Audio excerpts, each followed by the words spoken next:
97, je reconnais la peinture. Monsieur est perspicace. Je connais même le nom de la peinture. C'est un Daytona. Orange Daytona. Ouais. Pourquoi Daytona? Pourquoi pas, tu vas me dire. Ça, c'est joli. Parce que les premières 97, elles étaient gris avant. Silver Smoke, on a appelé ça. Ouais, gris dégradé. Gris dégradé. Enfin, c'est des peintures candy, en fait. Donc à 3 couches. Enfin bon, c'est assez compliqué.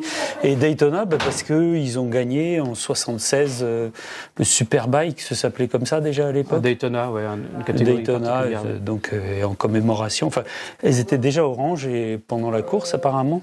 Ouais, les deux, je crois qu'ils avaient. Ouais. Ils avaient demandé à, je crois, un atelier US de faire une peinture un peu spéciale et ils ont sorti ça. Je crois. Ça très moderne pour l'époque, hein. Surtout pour BMW qui ne faisait que des motos. Mais c'était l'idée. Ils voulaient un petit peu dépoussiérer l'image de tradi de la 75.5, série 2, etc. Qu'est-ce qui se passe? Celle-ci, elle a les freins qui grippent. Phénomène paranormal assez courant. Assez courant, qui arrive sur les freins en général et sur ces freinages ATE. Donc, première chose... Freinage ATE? Oui, ATE qui est un... Freinage ATE, c'est ça? Oui, enfin, il y en a eu d'autres. ATE, c'est fabriqué énormément pour la voiture. Ah, d'accord. Ils ont arrêté assez rapidement pour la moto, ça valait peut-être mieux. Mais pour la voiture, pour la moto, donc ils ont fait ça pour BM. C'est un truc un peu particulier. C'est des étriers simples pistons que tu dois régler. En fait, tu dois régler le parallélisme des plaquettes par rapport au disque. Et tu as une vis excentrique dessous. Enfin, ça freine pas. Quand c'est bien réglé, ça freine bien, mais c'est un petit peu difficile à bien faire freiner. Surtout quand c'est usé. Et ça grippe, tu me dis? Alors, ça grippe pas. Il reste quand même très costaud. Il grippe assez rarement. Enfin, il salisse avec le temps. En général, quand les plaquettes grippent et que donc la roue reste bloquée, en général, c'est quand tu dis que ça grippe, ça veut dire qu'en fait... tu lâches les freins et puis ça continue de frotter. Ah, c'est ça à gripper. D'accord. Donc les disques chauffent. Et ça peut, dans certaines circonstances, ça peut arriver jusqu'à bloquer la roue, parce que plus ça va chauffer, plus les pièces vont se dilater, plus elles vont se dilater, plus ça va se bloquer. On a remarqué que c'était pas tant les étriers que les durites l'intérieur qui devait se boucher, en fait. C'est le durite qui se bouche, d'accord. Ouais. Là, tu vois, j'ai démonté une durite et déjà, tu vois, ça bloque presque plus. Ah, parce que cette moto est arrivée grippée. Oui. Okay. Donc là, première tu fais chose... pas semblant pour nous montrer, elle était vraiment grippée. Okay. Ah oui, bien sûr. Et quand ça t'arrive au bord de la route, tous les freins sont bloqués, c'est ça? C'est embêtant parce que soit tu peux, pour te dépanner, tu peux ouvrir une vis de purge. Donc, tu fais juste comme ça, tu ouvres, tu fermes, ça relâche la pression, mais il faut plus freiner jusqu'à ce que tu arrives, en fait. T'as le frein arrière. C'est compliqué. Quoi. Ça te permet de te déplacer. Non, c'est un peu embêtant. Ouais. Et puis, si tu roules comme ça, tu vas blouir tes disques. Donc, l'autre raison principale pour que ça grippe, c'est que le circuit de retour, la mise à l'air en quelque sorte du circuit quand tu relâches le frein, donc le piston qui pousse le liquide revient en arrière et la pression doit pouvoir remonter dans le bocal. Oui. Les étriers repoussent les plaquettes et la pression doit pouvoir remonter dans le bloc bocal par un petit trou. D'accord. Si ce petit trou est bouché, les pistons peuvent pas ramener, ils ont pas beaucoup de force, les pistons. Piston, c'est un joint à section carrée qui se déforme quand tu freines et qui reprend sa place. Okay. Autant dire que s'il y a le moindre truc qui va pas, une durite bouchée ou le fameux petit trou de retour qui est bouché, le phénomène est le même. Mais ce que je vais faire là-dessus, c'est que je vais changer les durites. Je vais quand même démonter les étriers. C'est une vieille moto, c'est un 96. C'est une moto de collection qui nécessite des travaux haut de gamme. Donc je vais vérifier aussi les étriers. Ça me permettra de te montrer comment on fait. Oui, mais je précise quand même pour ceux qui ne seraient pas des hyper connaisseurs comme toi, parce que là c'est un peu étrange ce que tu viens de nous montrer là. Ah oui. Alors là, ça, c'est une facétie de BM. Bah oui. C'est les premiers. Donc ça, c'est sous le réservoir, ce bidule-là. C'est le premier frein disque chez BM. Et là, ils ont eu un petit problème psychiatrique, je pense. Ils ont mis le mètre cylindre sous le réservoir avec un câble qui actionne le mètre cylindre. Et puis peut-être ils étaient nostalgiques du câble. Ils avaient des câbles en stock. On va mettre des câbles, on va mettre des câbles. Donc il y a un câble qui va du frein qui à la poignée de frein. Voilà. Et alors, c'est un des défauts de ce freinage, c'est qu'en fait, tu as une énorme déperdition d'énergie entre le câble et le bien mètre sûr. cylindre. Donc il faut vraiment, si tu veux que ça freine, il faut tout optimiser. Sur la vis qui permet de démonter l'étrier. Un petit coup pour débloquer. Oh putain la Ça a vache. été serré en 1976, ça. Oui, alors attends. Je vais mettre des trucs Bah, parce que Hans. ça me casse les oreilles. Hans Müller qui a C'est serré en Hans 1976. Mousse. Hans Muth. Hans Muth, oui. Le designer. Ah, c'est un Allemand, donc on dit Muth. M-U-T-H. Oui, Muth. Oh, ça fait des petits nuages de poussière. Oui, je sais pas, mais c'est inquiétant. Oh la vache. Et alors? Faut peut-être que je tienne la moto. Non, mais je vais faire autrement. Comment je vais faire? Ah, on est tombé sur un os. Ça me plaît. Bah oui, mais... J'aime pas les vidéos qui donnent l'impression que tout est facile. Tu sais, les vidéos en accéléré où tu dis « Oh, ça a l'air facile, je vais en faire aussi, moi, Ouais. des crêpes au sucre. » Oui, c'est ça. Attends, là, j'ai pas ma main. Donc là, je prends une rallonge. Voilà. Voilà. Quand même. En fait, C'est qui le patron? l'important, c'est l'outil. Voilà, donnez-moi un levier et je soulèverai le monde. Oui. Alors, là, ça, ce n'est qu'un bouchon, c'est ça le plus drôle. Ah oui, d'accord. Ah bah dis donc. Alors ensuite, il faut une vis de 8. Parce que là, c'est un bouchon que tu viens de retirer avec un ressort. Voilà. Là, Voilà. Et alors, dedans, il faut prendre une vis de 8, tu as pris une vis de 8 pour aller chercher un objet. un axe. Un axe. Il y a un trou, et alors la brosse c'est pareil, là il y a un petit problème d'ingénierie évidemment. C'est une façon de démonter les choses qui est tout de même un petit peu bizarre. Il doit y avoir un outil BM, hein, mais bon, moi depuis 40 ans que je fais ça. Il y a eu beaucoup de motos avec ce système-là? Non, bah il y a eu les séries 6 et 7, série 6. premier modèle. Ah bah tu vois, d'habitude c'est grippé, là ça vient bien. Ok. Et là tu vois le fameux truc Un excentrique. truc comme avec une cam, quoi, en Voilà, fait. Excentrique, d'accord. voilà, c'est un excentrique, ce qui fait que ça te permet de Donc c'est un peu délicat à régler. ça fait faire un 8 en quelque sorte, vu de haut. Et là, aux surprises, hop, l'étrier vient. Et là, aux surprises, double surprise, il y a des clients qui me disent « Ah, les plaquettes sont usées, elles sont usées en biais, qu'est-ce que je dois faire ?» Et en fait, non, les plaquettes sont fabriquées en biais. Fabriqués en biais. Et c'est comme la duchesse de la tronche en biais.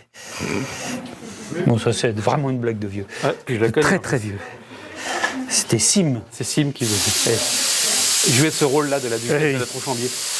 Euh, Donc les plaquettes de guingois, de c'est Guingois, normal. c'est normal, c'est pour se mettre parallèle au Dix.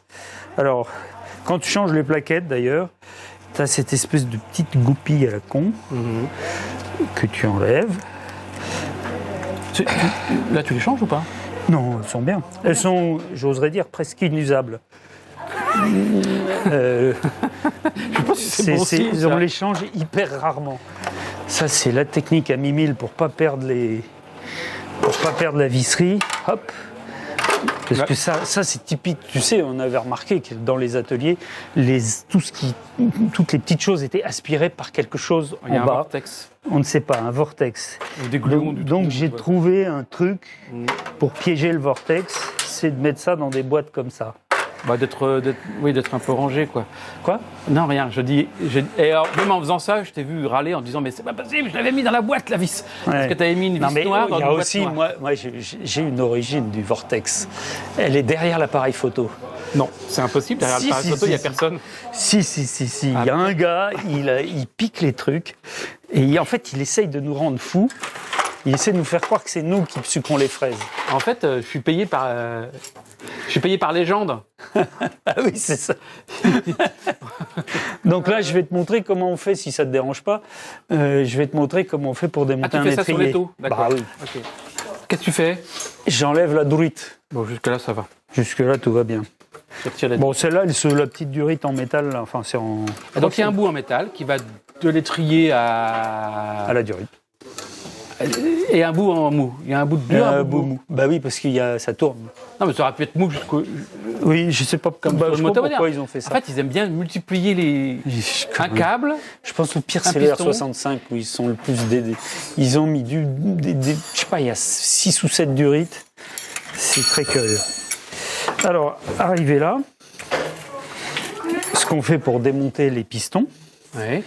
on va pousser dessus avec de l'air. Mais alors, il faut jamais faire ce que moi j'ai fait la première fois, en me disant, pour éviter que le piston aille loin, je le retiens comme ça. Et ben non, faut pas le faire parce que ça te coince le doigt. C'est violent. Ah, ça part très bien. Ok. Alors, on va faire ça proprement. Tu vas mettre un objet contondant derrière. Non, un petit chiffon juste pour éviter. Puis, en fait, il n'y a pas besoin de beaucoup de pression. Et ceux qui n'ont pas d'air comprimé, ceux qui n'ont pas ça d'air comprimé, Eh ben, ils viennent chez nous. ils viennent chez nous. Nous, on en a de l'air comprimé. Voilà. Non, mais tu peux pas le faire sans, en tout cas. Oui, d'accord. Tu veux un coup de main Ah non, je voulais pas déranger, mais ça sent le vécu, le doigt coincé dans l'étrier. Ah, c'est parfaitement vécu. Donc là, si tu veux, je vais le faire très doucement. Et si tout va bien, ouais, bah tu vois, doucement. Flop. D'accord. Ça va. Tu vois, donc on a t'imagines bien compris. si ton doigt est dans le coin. Donc quand tu dis gripper, c'est pas ça qui est grippé, ce qui vient de sortir. Non, en fait, ça. C'est pas le Regarde. piston qui est grippé. Remarque, tu vois, je me suis dit que. Tu seras dans la boîte, hein, je te préviens. Non, mais ça, c'est pour un truc professionnel. J'arrive. Ah oui, c'est vrai que nous, on s'amuse. Bah ouais, je vois, vous faites des minutes, on va faire des vidéos entre vous. Donc tu me disais que c'est pas le piston qui reste bloqué. Assez rarement. Il peut moins bien fonctionner, mais tu vois, là déjà, j'ai bien fait de le démonter parce que le cache-poussière est. Ça, c'est le cache-poussière, c'est pas le joint. Ouais. Il y a alors, un cache-poussière et un joint. oui. C'est Alors, la problématique aussi de ce système, c'est que les joints ne sont pas vendus séparément par BM. Ils vendent un kit complet avec ce magnifique piston inox. Ah, t'es obligé de machin. changer le piston alors que lui. Et ça vaut. Alors, il y a 2 diamètres, il y a un 38 et 40. Et il m'a dit le kit vaut, je sais plus, 300 €. Nous avons trouvé d'abord les joints séparément. Et on a trouvé le kit. Bon, tu vois, le piston, il est un petit peu croqué. Ah, ça, c'est quand même bien de le changer là. Bah, il est pas si mal, hein. J'en ai remonté des pires. Mais vu que maintenant c'est plus si cher, tu vois, là il y a un bout de chrome qui est parti. Ok. Bon, ça peut être intelligent de changer le tout. Une moto de stage là. Et de ce pédigré-là surtout. Oui. C'est quand même pas dégueulasse de mettre du... Puis les freins, c'est utile. Ça fait partie de la Alors sécurité active. le cache-poussière, il est juste emmanché en force. Tu vois, j'ai fait sauter D'accord. comme ça. Et dedans, tu as le fameux joint dont je te parlais, un joint à section Le joint carrée. ionique. Voilà. Tu vois, donc section carrée. Enfin, D'accord. il avait une section carrée. Jadis. Maintenant, il est plutôt trapézoïdal, on va dire, en coupe. Quand tu freines, bah, il se déforme un peu comme ça. Le piston pousse et déforme le joint. Ouais. Et quand tu relâches, le joint reprend sa place et ramène le piston. D'accord. Bon, lui, il doit plus ramener très très fort l'ensemble. D'accord. Donc, Tout ça, c'est de 1976. Enfin, en vérité, il faudrait tout changer. mais non. Si tu changes, ok. tu changes les pièces mobiles, le piston, toutes les pièces du jeu, tu vas pas changer ça, il est propre. Non, mais je parlais de sous le réservoir, le Le médecin, mais il n'existe plus, le médecin de complet, je crois. Et ce qui s'use, ce sont les caoutchoucs. D'accord. Tout ça, ça baigne dans l'huile avec le temps. Donc tu vas faire le kit mètre cylindre. S'il fuit pas et s'il a une bonne pression, je le fais pas, a priori. Je vais peut-être le démonter pour nettoyer, pour vérifier que le trou de mise à l'air dont je te parlais est bien libre. Mais c'est tout. Voilà les kits d'Aptab. C'est quand même incroyable. Il y a des gens qui se sont dit, on va refabriquer ça. Et ça vaut un prix normal, quoi. C'est pas... Refabriquer ou continuer à fabriquer et puis vendre Refabriquer. D'accord. T'as vu, c'est copie conforme. Ouais, d'accord. Et lui, il a tout son chrome. Donc le joint carré. Tu vois, c'est pas exactement le même... Ouais. Ouais, il a une forme normale. Le joint carré et le cache-poussière. Je me suis toujours demandé s'il y avait un sens. Ça se lubrifie, ça, en montage? Bon, on y Oui, vient, normalement, on y il y vient. a un... Un petit Alors, tube de chez graisse au BM, silicone. ce qui justifie de vendre ça 500 €, c'est qu'il y a une petite pochette de graisse. D'accord. Donc oui, ça se graisse. Alors, tu mets du liquide de frein. Pour graisser? Oui. Oui, d'accord, ok. Donc là, j'ai mis le joint, j'ai graissé. Normalement, ça doit pouvoir rentrer Ça rentre. sans forcer. Mais ça, c'est normalement. J'ai mis le chiffon pour pas abîmer la peinture. J'ai pris l'ancien piston qui va appuyer sur le nouveau et délicatement. Oh, surprise! Et là, ça y va. Ça y va presque bien. Si tu vois que ça force, c'est que ça va pas. D'accord. Et tu vois là, ça force, donc c'est que ça va pas. C'est qu'il s'est mis de travers. Tu vois là, je force trop, ça va pas. Ok. Donc ce que je vais faire, je vais le laisser là comme ça. Je vais le ressortir. Il ressort quand tu fais ça? Bah, je le ressors un peu pour le remettre dans, Il est pas coincé, quoi. dans le droit chemin. Ah, et ben du coup, Voilà, tu il a vois. ressorti un petit coup et du coup, il y va tout seul. Voilà. Et tu notes d'ailleurs Ah, mais c'est vraiment usiné au à millipoil. micromètre. Et tu notes. Non, je n'ai pas oublié de remettre le cache-poussière. Est-ce que les internautes se faisaient la réflexion? Oui, je sais. Pour ça, tu as eu des retours déjà. Direct, ouais. Je suis en direct. Qu'est-ce qu'il fout? Il a oublié le cache-poussière. Non, le cache-poussière, tu peux le mettre après. D'accord. Et c'est mieux de le mettre après. Bah oui, parce que tu serais obligé de le mettre. Enfin, ça ne passerait pas par là. Ouais. Et en principe, il prend gentiment sa place à la main aussi. Voilà. Un étrier refait à neuf. C'est pas beau? D'accord. Parce que- Bon, ça c'est bien fait. Il a été gentil celui-là. Ok. Quelquefois, Ah oui. t'arrives pas à les enlever. Quelquefois, les pas de vis sont foirés. Si jamais ça, les pas de vis sont foirés, il n'y a pas de secret. Il faut chauffer. Comme c'est de l'acier, bon bah tu peux chauffer autant que tu veux. Et parce que si c'est bloqué dedans, puis c'est plus disponible. Bien évidemment. Tu déglaces les plaquettes, les plaquettes. Ouais. Ok, c'est bien. Tu les nettoies, quoi. Ouais. Bon, elles sont bien encore. Tu as vu l'épaisseur. D'accord. Donc t'enlèves un peu les saletés. Remontage des plaquettes. Donc il y a une gauche, une droite. Ah, mince. Alors, tu vois, il y a une plaquette qui a des petites formes comme ça. Ces petites formes viennent se mettre comme ça. L'autre n'a pas cette petite forme. L'autre n'a pas ces petites formes, mais elle a un petit torique ici. Ça, c'est un joint torique, tu vois. Là, il n'y en a pas. D'accord, c'est pas du même. Ok. Et là, il y en a un. Ok. Donc, l'arrondi va vers l'arrondi du truc. Tu peux mettre un petit peu de gras sur le joint. Ouais. Hop. Donc, tu mets d'abord celle qui va au fond, celle qui va sur le piston, parce que sinon, tu ne pourras pas mettre l'autre. Et l'autre tient avec la petite goupille en question. Ah, la fameuse grande, pas la grande goupille. Elle est longue. Elle est L'épingle. longue. Une épingle à nourrice. Exactement, je crois que ça s'appelle comme ça. Ça, bah, évidemment, tout ça, ça doit être graissé pour que ça puisse... Copieusement d'une part- graissé. Je vois qu'il y a un joint là. Ah, tu Oui, l'as un caché avec de la graisse là. C'est pour pas qu'on le voit. Oui, c'est un cache-poussière C'est surtout. un cache-poussière, d'accord. Tu remets donc, en tenant les plaquettes, parce qu'évidemment, vu ce type de montage, elles se promènent gaillardement. Ça monte toute seule. Voilà, tu remets le truc en face du trou. Tu remets ça, tu notes que j'ai laissé la vis. Et puis, tu le laisses comme ça, Ouais. parce qu'il faudra le régler après. Il faudra le tourner, donc tu vas. Alors je tourne, il y a une empreinte, oui je t'ai pas montré, mais il y a une empreinte droite sur l'axe, et avec un gros tournevis, tu fais tourner, tu peux faire tourner le truc. Durite neuve. Ah, du coup. Alors, Durit, chez BM, non, je crois qu'ils ne fabriquent plus les Durites. Ouais. Donc fais faire de la Durit je l'ai fait fabriquer. Là j'en ai fait fabriquer deux de plus pour le stock. Par un duritier. Par un duritier, métier Ouais. bien connu. Duritier. Le mec, il fait bourrelier, duritier. Il fait Voilà. des vieux métiers, quoi. Des très vieux métiers qui n'existent plus.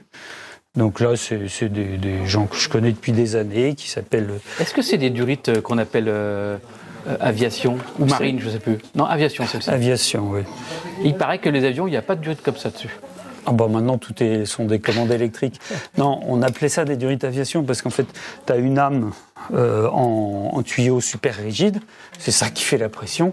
Ouais. Et pour éviter qu'un élément extérieur écrase la durite, il y a une armature métallique autour. D'accord, c'est tressé autour en métal. Voilà. D'accord. Et il y a eu une astuce qui a été faite avec le temps.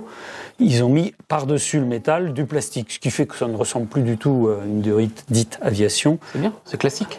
Et ce qui fait que ça ressemble étrangement à la durite d'origine, elle est juste un petit peu moins épaisse. Voilà. Donc tu as juste à visser. Oui. Il y a une rondelle, des sortachetés ou pas du tout, non? Rien du tout, c'est une, tu vois, c'est une portée un peu conique. Portée conique mâle, portée conique femelle. Voilà, et du coup tu serres et c'est bon. Là, il y a des petits caoutchoucs aussi que je vais changer. Tu changes des caoutchoucs? Oui, petit caoutchouc, tu vois, ici, la durite va aller là, va aller se mettre là-dedans, ici. Genre de passepoil qui protège. Voilà, okay. Qu'on met avant. Et elle va aller, oui, il faut les mettre avant de monter la durite. C'est trop tard. Et alors, il y a un sens... Tout à fait mon style de tout terminer puis dire merde, les trucs. Puis là, tu peux couper le truc ou je sais pas, non, ça n'ira pas. Est-ce que les durites tressées et modernes améliorent la sensation de freinage? Sur le papier, oui. C'est censé être un peu plus rigide, un peu plus... Moins spongieux. Moins spongieux. Enfin, tu prends une durite neuve BM, oui. C'est très en fait, j'ai déjà constaté que les durites classiques d'époque sont devenues élastiques. Et puis, si on met une durite... tu mets une durite neuve, c'est plus élastique du tout. Donc la durite rigide... Alors peut-être ils ont une durite rigide pour éviter de faire un chemin impossible. D'accord. D'arriver comme ça, de faire un chemin impossible à la durite neuve. Ce que tu fais montage à blanc comme toujours, tu mets tout en place. Et une fois que tout est bien en place... Donc voilà. tu mets pouf pouf, tac.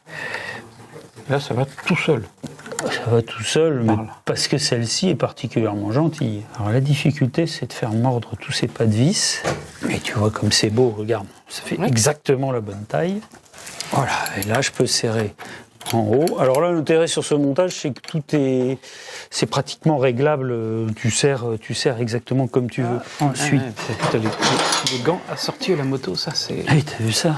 D'un chic. C'est un camailleux d'orange. Au grand chic parisien. Au tout chic. Et les disques, t'en profites pour prendre une mesure. Bah, c'est tout vu, hein. Drastique. C'est tout vu. Déjà, ces disques-là, quand ils s'usent, ils s'usent le long des trous. D'accord. Donc ça devient du macro-sillon en quelque sorte. Et tu vois, tu as des rayures, tu as des creux, des tranchées en fait tout autour le long des trous comme ça. Donc celui-là déjà, tu vois qu'il est parfait. Tu as ensuite la cote d'origine est là. Ouais. Et la cote usée est là. Donc si tu as une très grosse différence entre la cote d'origine que n'atteint jamais les plaquettes et la bande de frottement des plaquettes, tu sais tout de suite que tes disques sont usés. Ces disques-là aussi, ça faut faire attention, ils ont tendance à se fendre entre les trous. T'as serré fort? Oui, il faut serrer assez fort. Il y a un peu de... faut assez pétancher. fort, mais avec des outils de bonne mesure, de petite mesure. Voilà. Pas des rallonges de 3 mètres. Quoi. Non. Okay. Voilà, donc un côté, on fait l'autre. Ensuite, mètre cylindre. Ensuite, câble. Bon, l'autre, c'est pareil? Oui. Ça m'est arrivé il y a très très longtemps, avec mon cas, sur le frein arrière. Tu t'en souviens? Oui. Eh ben, tu sais quoi, elle a pris feu, la moto. Oui, mais ça chauffe terriblement. Heureusement, il pleuvait. J'ai ramassé un morceau de carton dans le caniveau qui était trempé, j'ai jeté dessus. Et je t'ai appelé, et tu m'as dit, t'as un couteau? Je dis, oui. Tu coupes la durite, et puis tu rentres chez toi. Bah oui, frein arrière. Il n'y a que ça à faire. C'est soit un couteau, soit une clé de 11. Ouais. Ouais, elles ont l'air propres, hein, ces durites, mais elles ont 50 ans. Et puis tu souffles dedans, tu te dis, ça y est, c'est débouché. Ouais. En fait, non, je pense qu'elles font comme les artères de vieux, quoi. Ça se délite à l'intérieur. Ouais.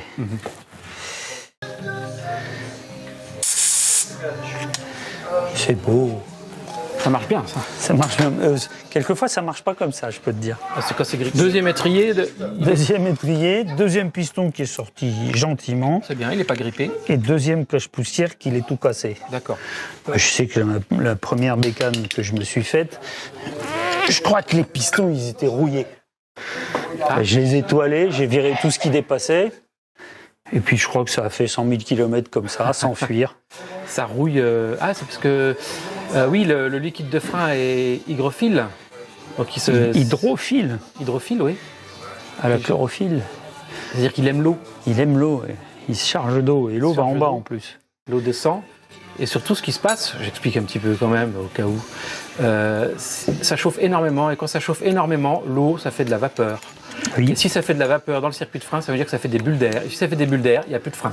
Parce que l'air est compressible. Alors que l'air est compressible, en effet. Alors que tout ça doit rester incompressible. Je dis ça parce que ça m'est arrivé en descendant le col de la Schlourte avec une passagère. Donc là, tu as prévu de Bah, je sais pas trop. changer le câble s'il est... Le câble, il est libre. La gaine n'a pas l'air moche. S'il est en très bon état, bon. Oui, on n'est pas du genre à pousser à la conso.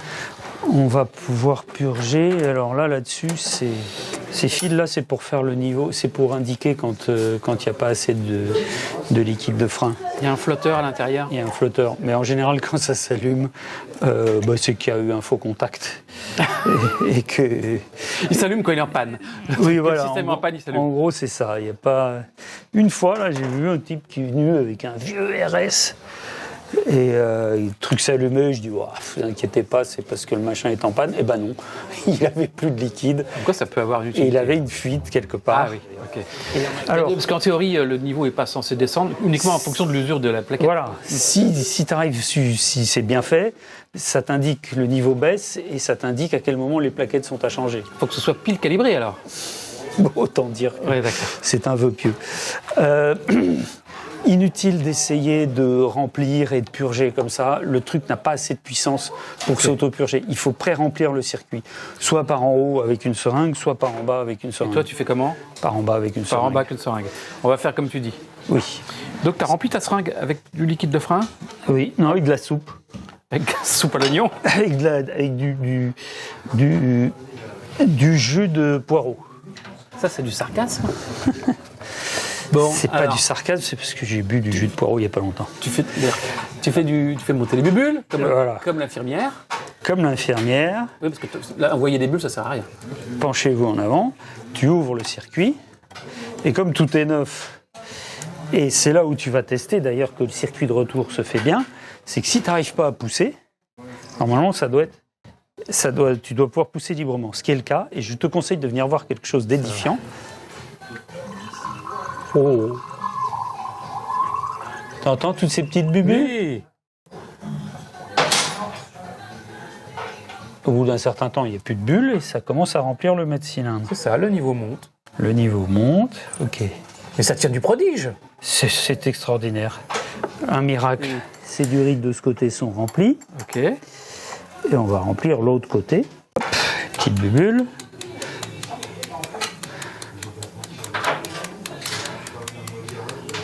Tu fais ça, d'ailleurs, tu appuies dessus, tu mets de la pression et les bulles remontent. D'ailleurs, un truc, quand tu n'as pas réussi à bien purger, tu n'es pas satisfait de la purge, tu mets en pression le mètre cylindre toute la nuit et ça fait ça en fait. Et la bulle finit par remonter.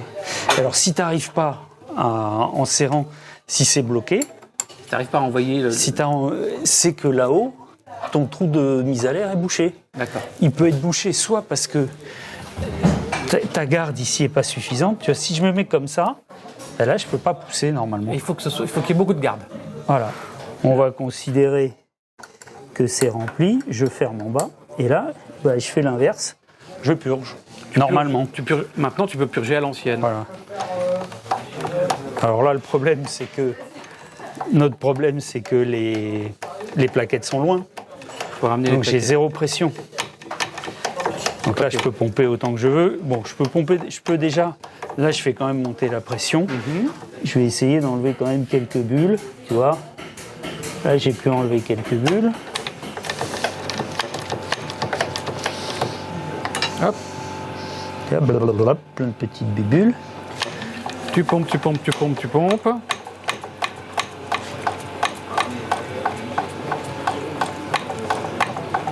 Hop, tu maintiens en pression, tu ouvres. Sans lâcher le levier, Oui, bien c'est évidemment, ça, en sinon main. tu vas réaspirer de l'air. Ok. Le principe est assez fermes, tu simple, lâches. mais la réalisation est parfois un peu complexe. C'est long, hein? Le lundi matin, le canard était toujours vivant. Ça y est, c'est bien.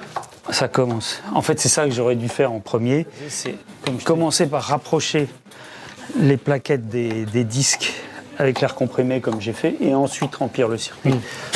Alors, donc, la suite, C'est quoi la suite?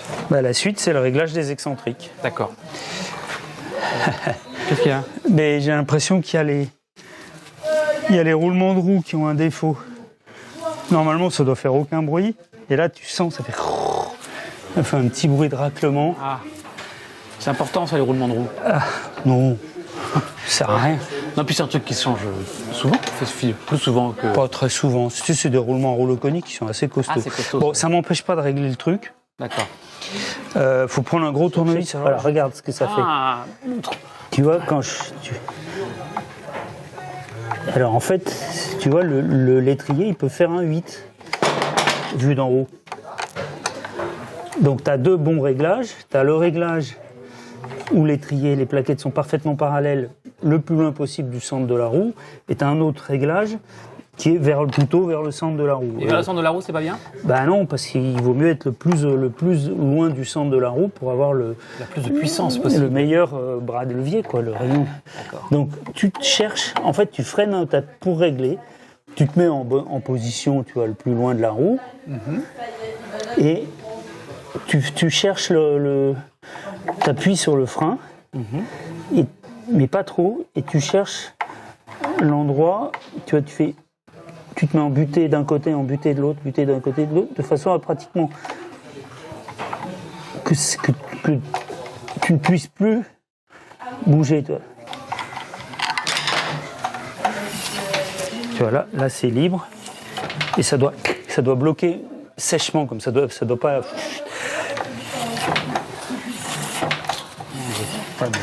La roue... Allô? Docteur, dites 33. Dites 33.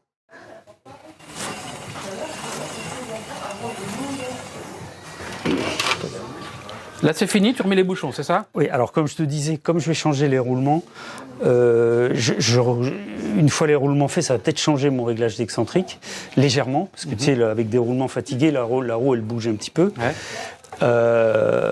Donc il faudra peut-être que je retouche le réglage. Mais bon, si tout était bien dans le meilleur des mondes, là, tu vois, tout de suite, j'ai déjà retrouvé de la pression maintenant que c'est bien réglé. Donc tu vois, t'as donc ça, un ressort et tout ça. Et le ressort sert à pousser la vis excentrique au fond de son logement et faire en sorte que le réglage ne bouge pas. Ok. Donc un conseil pour éviter que quand tu visses, ça dérègle l'excentrique, tu freines en même temps que tu visses. Ah, ok, oui, bien sûr. Et tu mets ça, tu continues de freiner et hop, et tu le bloques comme ça. Ok. Oui, là c'est tout bon. Là. La Normalement, pression, t'as pas besoin de mettre sous pression toute la nuit, normalement. Ouais. tu peux, mais là je crois qu'il peut y avoir des microbules. Hein, ça mange pas de pain de. Ok. Ça mange pas de pain. Qu'est-ce qu'il nous avait dit? On a vraiment des expressions de vieux, hein, je crois. Bah, de nos âges, quoi. Qu'est-ce que tu veux? Est-ce que tu veux que je dise wesh à chaque fin de phrase? Ouais, on pourra avoir après, encore ça, plus non, con mais que ça celui. passera pas parce que ça, on aura vraiment l'air de vieux cons qui essayons encore d'imiter plus les con que jeunes. les jeunes qui disent wesh tout le temps. Ouais. Et puis peut-être que nous, nos parents, quand on disait ça mange pas de pain, ils nous prenaient pour des jeunes cons. Moi, mon papa, quand je disais ça perlipopette, il me mettait une grande baigne. Ah bon? C'était Pas un gros mot. Je rigole. Ah oui, d'accord. Qu'est-ce qu'il a fait? Il a dit ça perlipopette. Oh, Oh le vilain, oh Au le coin. garnement. Au coin. Alors, il y a un truc qu'on peut faire aussi. Bon, moi j'aime bien parce que j'ai des petites mains, j'aime bien quand la garde elle est assez loin du guidon. Parce qu'elle n'est pas réglable là. Hein. Elle peut pas être réglée sur le guidon. Et elle se règle, je pense que les Allemands se sont dit, il est interdit qu'on règle le frein au guidon parce qu'on pourrait abîmer la garde. Ouais. Et donc, ils ont dit, non, le réglage, il sera sous le réservoir. Seul un professionnel pourra le régler. Et donc, Ça, c'est effectivement... un Allemand qui a joué avec Bourvil qui parle comme ça. Cet accent-là, il Oui, existe, non, il existe c'est... que dans les films avec Bourvil. Non, avec, dans Papa Schultz. Ah, papa, j'étais à la crèse.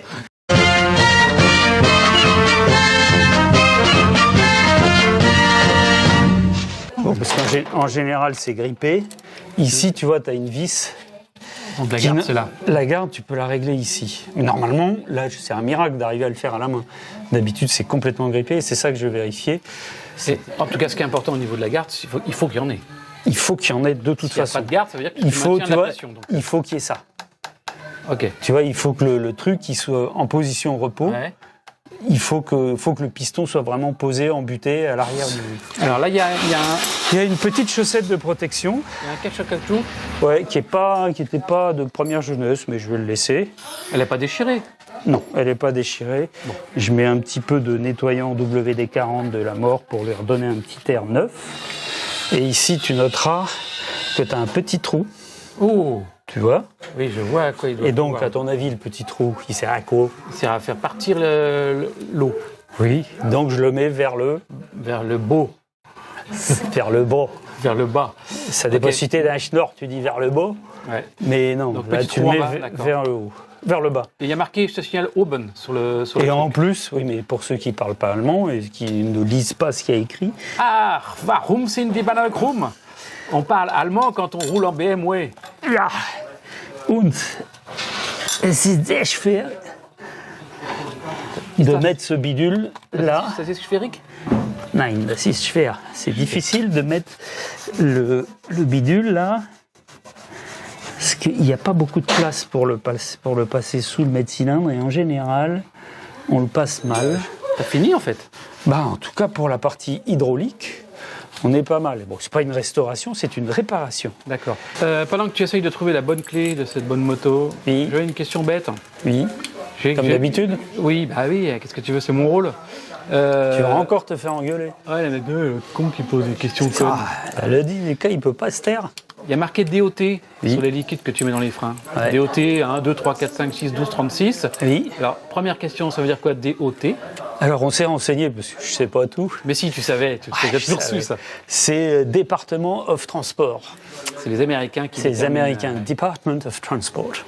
Et plus le chiffre de, tu sais, t'as DOT 1, 2, 3, 4, 5, plus le chiffre est grand, plus ça résiste, plus le point d'ébullition est haut. D'accord. Là, tu vois, pendant que t'en parles, je regarde, il y a marqué Warning, use only .3. Et toi, tu mets quoi? Le 4. Tout le 4. monde met du 4. En fait, le DOT 3, ça existe. Ça existe Par exemple, plus. le DOT 1, ça n'existe plus. Tu as dit pour les deux nions boutons. Les deux dions boutons. Oui, mais deux dions boutons, à mon y a pas avis, de risque. à mon avis, c'était à câble. Ouais. Non, c'est DOT4, c'est le standard automobile depuis des années. Manifestement depuis après 76, puisque là on était en DOT3. Il existe maintenant, depuis des années, du DOT5, mais j'en avais discuté avec un de mes fournisseurs qui disait qu'il valait mieux pas l'utiliser dans les motos de collection. Ouais. Parce que il y avait du silicone dedans. Bon, alors DOT. Donc, DOT 4, c'est très bien. Oui, celui qui a vu sur sa moto marqué DOT 3, qui cherche pas du DOT 3, qui met du DOT 4. Voilà, ça n'existe plus, je pense. Il Ok, n'en trouvera pas. très bien. Non, mais Sauf parce un que- puriste qui va trouver des réserves de Il y a très des anciennes. mecs, Mais il ne faudra pas les utiliser parce que, comme tu disais, c'est un produit qui est hydrophile. Ouais. Et à moins d'être stocké étanche, machin, il y aura forcément, il sera oxydé. De toute façon, il y aura de l'humidité qui sera venue dedans. Et il sera plus bon. Oui, Et faut il fera pas- du vapor lock. Il ne faut pas refuser le progrès. DOT 4, c'est super. Voilà. Les huiles plus modernes, mais on en reparlera sur un autre sujet, c'est bien aussi si on ne choisit pas n'importe quoi. Ouais. Et on n'est pas obligé de mettre de l'air d'époque dans les pneus. Sous prétexte que la moto est il vieille. faut la trouver, en plus, il faut le trouver, l'air d'époque. Pendant que tu cherches la bonne clé, je vais expliquer aux gens, ces bons gens là qui nous aiment tant, qui nous regardent avec, qui te regardent surtout toi, Et qui t'écoute. qui m'écoutent les pauvres. On a des projets en cours qui sont pas terminés, mais qui sont en cours. On n'a pas abandonné. Hein. J'ai quelques Oui, on a le 1000 avec la culasse, mais ils les ont toujours pas finis. On attend leur feu vert pour aller filmer leur travail, mais ça n'arrive pas. On y va demain matin, on va aller voir ça. Et puis il y a la 75.5 bleue là qu'on doit finir. On a récupéré le réservoir. Qu'est-ce qu'on avait fait au réservoir? Si, on a fait résiner l'intérieur. Ouais. Ouais. Puis il y a d'autres trucs encore qui arrivent sur des modernes surtout, parce qu'on est un peu en retard sur les modernes, sur l'avancée. Ouais, mais ça avance. Là, on a eu un petit trou. On a Bah, il y passé a les vacances. On a eu 3 semaines sans vidéo. Bon, ça ne se reproduira plus.